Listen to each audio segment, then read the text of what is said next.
I don't remember. I wasn't in Seoul, so I was out in the the northern part. Yeah. I stayed at the a new Hyatt Hotel downtown Seoul, but our work we were doing, I think, was in a town called Bupyeong, which was about 30 miles out of Seoul.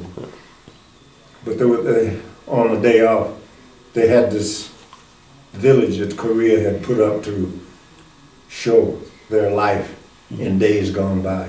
And it was very interesting. Yeah, foreign travel is kind of interesting. Yeah. And of course, you went on after you got out of the service. So, did your mechanical ability that you had in the Marines help you with the? Yeah, it did. Because I'd gotten so much training in there. When I got out of the Marines, I wanted to stay in aviation, and I wanted to stay in Chicago. So I went downtown to a place called Air Services Placement Center, hoping that I could get an aviation job. And the guy was real nice. He said, "I don't have a thing." He said, asked me if I had my license.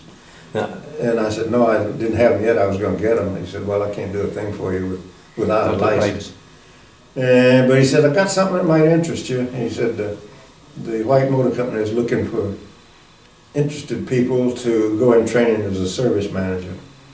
And he says, "I could line you up with that if you want to." So I went down and interviewed with the people there. And they just treated me wonderfully. The service manager there just kind of took me under his wing like his own son, you know. Yeah, and I hired in as an apprentice, I think at 87 cents an hour. And because of my experience in aviation, picking up the mechanics on that was easy. So a year to the day, he made me a journeyman mechanic, and then from there on out, he put me into management and foremans and stuff like that. So I lived there, worked there for 6 or 7 years, and then moved to Rockford, Illinois, where I took over. But in the meantime, after I'd been out of the regulars, I don't know if I'm getting ahead of you. No, that's what, yeah, right. They had a reserve squadron out at Glenview, old VMF 121, which was famous on Guadalcanal, with fighter planes and all of that kind of stuff. And so I went out and joined up with them. And right off the bat, because I was a tech sergeant then. Right. And it seemed like there was only 2 other master sergeants in. But anyhow, I advanced. I made master sergeant in no time because they needed a master rank, you know, for a certain job. I was in charge of the morning warm-up crew. Go out there in the wintertime and warming things up. 0. Yeah, it did get cold in Chicago. Yeah. So I stayed 4 years on active duty, and my hitch was up, and in the meantime I got transferred to Rockford, Illinois on my job. And so they kept me in the active reserve for another year. And then they discharged me about 3 months before they called the whole squadron up and sent them to El Toro. Outfitted them with new planes and all that kind of stuff, and sent them overseas. Yeah. So, well, okay. Anything else you'd like to add for this? Anything you could think of that made your time in the military enjoyable? It sounded like.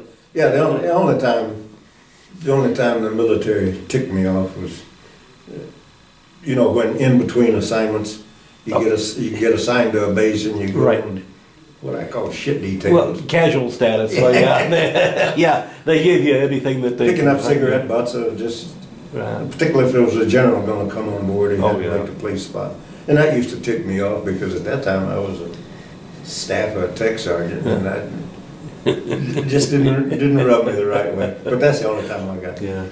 But I love the Marine Corps and still do. I belong to the Marine Corps League in High Point now. Okay.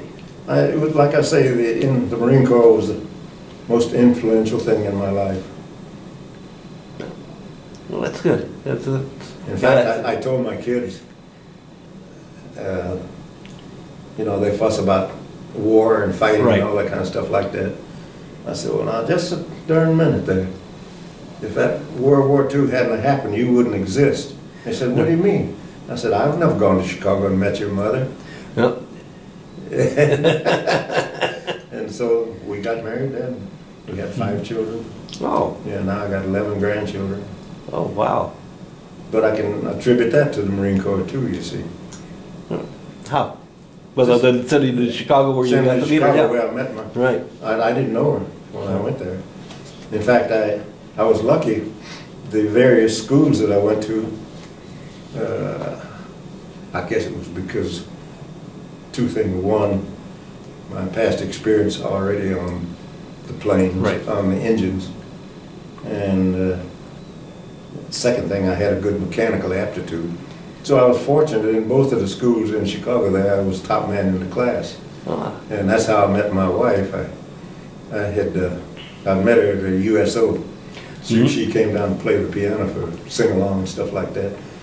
And so I met her there and rode home with her on the streetcar just to make sure she got home safely. Got home safely, because I had got all-night liberty that night. That's the first night I had all-night liberty, because during the inspection that day, I was the best-dressed Marine. No. And so they gave me the night off. Well, that's kind of hard to be, isn't it, the best-dressed Marine? Because they always look so sharp in their uniforms.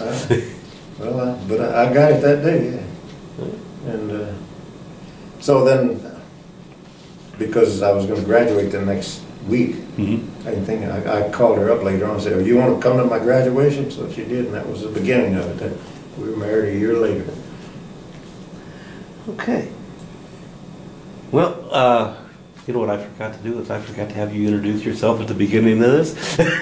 So you did. I did? Okay. I didn't remember if I did that or not. Okay. Well. If not, I'm Dennis Walker. Yeah.